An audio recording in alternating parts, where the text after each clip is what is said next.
Hello and welcome back to Warcraft Daily for today the 10th of March 2014. So in today's news we have a pretty large Warlords of Draenor interview, which for once is actually going to be covering the initial expansion experience, so that should be kind of interesting, and then some tweets from the developers covering quite a lot of things, but mainly some PvP stuff, realm firsts, and that kind of thing.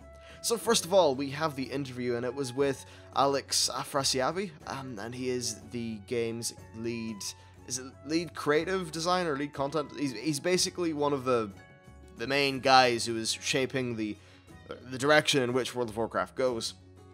Now, interestingly enough, he is actually one of the guys that's back in the old World of Warcraft team that did Burning Crusade, Vanilla, I think some of Wrath. So, certainly a guy that's been at Blizzard for a long time and who's contributed a lot to the game. And, well, this is what he had to say. So, first of all, they initially want to show you the enormity of the Iron Horde invasion force. And when we initially go through the Dark Portal, we are going to see, and I quote, 10,000 orcs. That's perhaps a little bit of an exaggeration, but I like the sound of it. Maybe there could be some sort of cool cinematic or something if they're, if they truly do want to show 10,000 orcs. Honestly, a pre-rendered cinematic is just about the only way they could do it, because I don't really think the game engine itself is cool with having 10,000 orcs. Maybe it is, we just haven't really seen it happen. Still though, I like the idea of them just throwing you into some massive, big, just crazy thing. I think that'll be really cool. He said that the actual introduction experience to the expansion should take about 45 minutes, and during it we're going to stop the initial Iron Horde attack and, prevent them from coming through the Dark Portal and basically killing everyone, and we will get interaction with each of the warlords in some sort of capacity. I think that's actually a really good way to do it. First of all, the whole idea of just throwing you in and having a really just awesome experience to kick off the expansion is great, and I think it being 45 minutes long is rather important. If you look at, say, the Pandaria one, you had a kind of a weird gimmicky thing in a helicopter. I'm just talking about the Alliance version, and that wasn't particularly fun from a mechanical standpoint. Then you just had this kind of slightly awkward, clunky, series of quests where you're killing the Horde people, and some of that was cool, some of it wasn't, but really it took about 10 or 15 minutes. Throwing us into a nice big 45-minute long meaty experience is going to be very good. And then getting some interaction with all of the warlords in some capacity. Now that's great because it will allow people to understand a lot more of the story of the expansion. In Pandaria, we jumped in, we found out about the Shah, and then that was kind of it. We didn't know about the Klaxi or the Mogu or how any of the threats of the planet all just sort of coalesced into one, big sort of problem for us to deal with. Well, in this, we start off, we find out who our enemies are, we find out, I guess we get more of a personal touch, which should definitely help out in the story perspective. I think that maybe they might take a little bit of a leaf from Wrath of the Lich King's book and actually have you get some FaceTime with the main enemies of the expansion, because really in Pandaria we didn't do that to a great degree. We never saw Lei Shen or really the Thunder King kind of forces that much until the patch. We didn't see any of the Klaxi characters other than, well, the Klaxi raid characters. We never really saw the Grand Empress in a way that actually made us want to kill her. So perhaps if they can, do stuff like that, it will work out quite well. Then, as for just Warlords of Draenor itself on more of a conceptual level, they wanted to get those characters into the game, the old war chiefs, because, well, they were a major part of Warcraft history, especially, Warcraft 1 and 2, but really not a lot of people have played those games recently, and they wanted a way to reintroduce them into World of Warcraft. They also feel like they can finally do the characters justice. Those RTSs were a long time ago, and I think Blizzard can do a lot, just a far greater job of it now than they could then. Plus, I just think that they're very cool characters, honestly. Badass is they, so far all we know is they're badass. Maybe one guy's crazy, one guy's magic infused, one guy is, they're just kind of like badass plus a trait. That's what it nearly seems like to me at the minute. But you know what? Badass itself is nearly worthy. And it does fit in with the whole savage nature of the planet and basically the feel they're trying to go for with the Iron Horde. So yeah, throughout this, I just think it could be really interesting, and from a character and enemy perspective, I'm just happy that we're finally going to get more of a personified enemy. One that we interact with as we move on throughout the leveling experience and then at endgame, so there's actually going to be a little bit more player investment, like, what the situation was with the Lich King. And then he said that while they were making Garrosh all the way back in the days of the Burning Crusade, Alex and Metzen had a bit of a chat, and they basically decided that he was either going to be some sort of great savior or a villain. We know how that turned out, of course, but in Garrosh's mind, Alex was just sort of quick to say that Garrosh still thinks he's a savior, and his whole idea is to go back, reunite the orcs under one banner, and basically destroy us. And in his head, that's kind of like savior-like behavior. Fair enough, and I think Garrosh's character arc it was interesting, I think it was a bit of fun. Maybe there was 1 or 2 points at which he changed a little bit too quickly, but I think that's more just a victim of the way MMOs have to do things within a patch cycle, more than anything else. Like, if they had slow character development, then they would have to have a bit of Garrosh story every single patch, which would get a little bit strange, especially for the Alliance people. Okay, so next he said that the Iron Horde is the main enemy of the expansion and that they are led by Grommash Hellscream, Garrosh's father, and that the other war chiefs are under him. Interestingly enough, Alex said that Ner'zhul will be a part of the Iron Horde for a, quote, short time, so I'm not sure exactly what that means, but we will likely find out during the questing experience of Shadowmoon Valley. Now, this is definitely a very different horde from the original one that came onto Azeroth in our timeline, in that Grommash didn't lead it. It was led, well, mainly by Gul'dan, but officially by Blackhand the Destroyer, so it's a different structure, it's a different horde, and, well, things could play out differently. I think that's interesting. Though we do know that Grommash will not be the end boss of the expansion, which certainly begs the question of how do things escalate from the Iron Horde up to something else. Next, he said that each clan brings a different portion of the Iron Horde army, and that each has basically got its own kind of specialization, and the ogres have also been incorporated in, well, more conscripted in, and they provide the mages. I think it's kind of nice the way that the clans have got their own unique specializations, because that brings a lot more flavor. You have the Frost Wolves, or the Frost Wolves are, they're Wolf Riders, aren't they? Yeah, I'm 90% sure they're the main.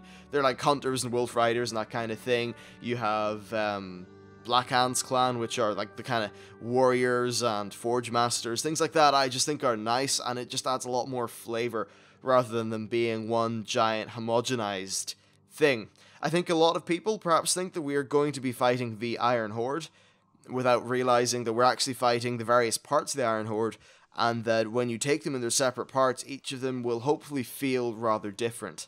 I really like if they got some of those clan specialization things actually rolled into the combat mechanics of some of the NPCs, so perhaps some of the rare NPCs or just elites or something like that for each of these clans will actually just feature some combat mechanics that are based on that specialization. So maybe if you're fighting a wolf rider, then some of those wolf riding mechanics or ideas will play into the mini boss fight that the rare boss could entail. I just think that would be pretty cool.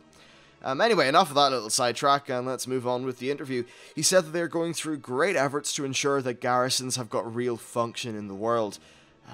He also said that we choose our followers, and that really they want garrisons to be something beyond items and power progression that the player can grow over time.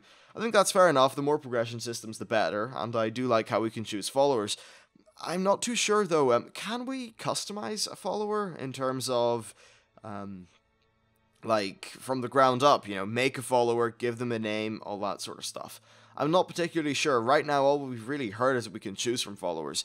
I think that, at least to a limited capacity, making your own could be kind of fun and interesting. So, yeah, there's that. Okay, so next he talked about flying, and he said that there is still going to be no flying until patch 6.1. He said that while flying does feel sort of cool in some ways, it has this major effect of shrinking the world, and I think it does shrink the world in terms of geographical size, because, well, not literally, but figuratively. you no longer have to worry about things like mountains, you no longer have to worry about terrain, which takes away a lot of value and weight from the world. And then, of course, you just flat out move a little bit faster.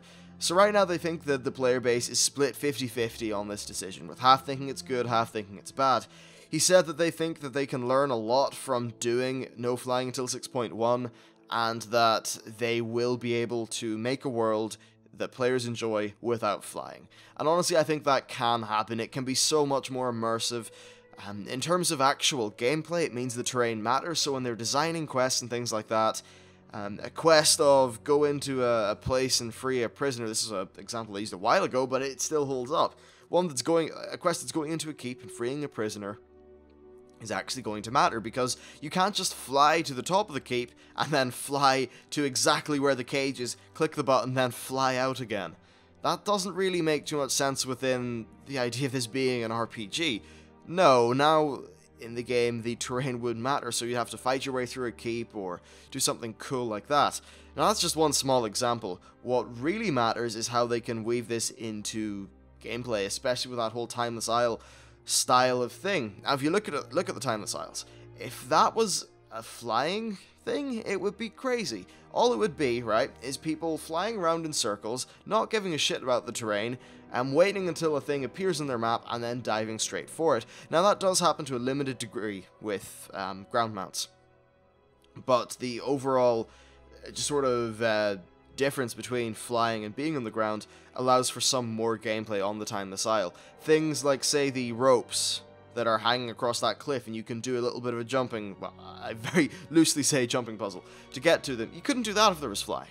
Little things like treasures that are hard to find and sort of sneaked away off somewhere. Well, if you can fly, then you can't have any sort of interesting terrain traversal to get to that. There are so many areas in which no flying can really help the questing experience, so yeah, hopefully that will pan out quite well. Then he said, and this is just a quote that I thought was worth repeating to you, about the expansion. He said, "It is all Warcraft."